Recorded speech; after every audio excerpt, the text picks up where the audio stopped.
Order! Order! You are an incorrigible delinquent at times.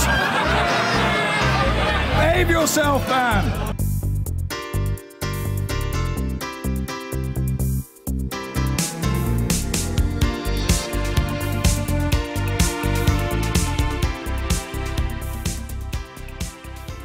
% of voters may have chosen to leave the European Union, but according to data from YouGov, those aged between 18 and 24, the vote was actually a huge 75 to 25 majority in favour of Remain.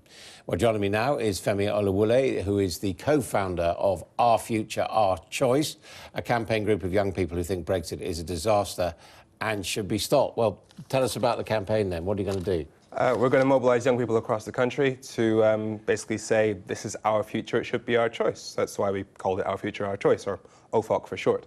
We're going to be going to the north, talking to people and understanding why they voted out and speaking to them, understanding the problems that led to this vote. And you know, given that there was a majority for leaving, what do you want to do about it? Do you want another referendum? Do you want MPs to rethink? I mean, how would you like to reverse this decision, well, if you would like to reverse it? Right now, both Brexit voters and Remain voters aren't happy with the deal currently being negotiated in Brussels. So it only makes sense that we should have a hand on, take back control of, the process currently happening.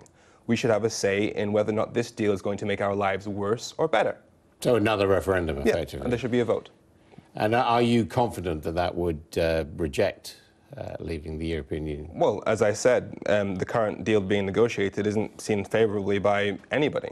And it does require young people to say that this can't happen.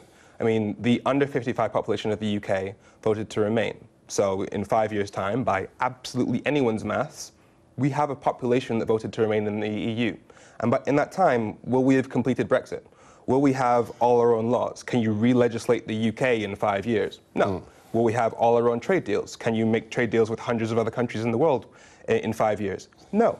So before Brexit is even close to complete, we have a population that doesn't want it. It will no longer be the will of the people. And we know that. It's a hard truth to take, but it's the truth. And so it's our future. Who's going to be looking for a job in that economy? Who's going to be raising a family in that economy? Who's going to be looking for a mortgage in that economy? It's the people that voted not to have this. What do you think of the political leadership of the main parties on this at the moment? Well, you've got Theresa May, who essentially, well, a recent poll came out and said that 3/4 of people have no idea what she wants from Brexit. I imagine she actually counts among them.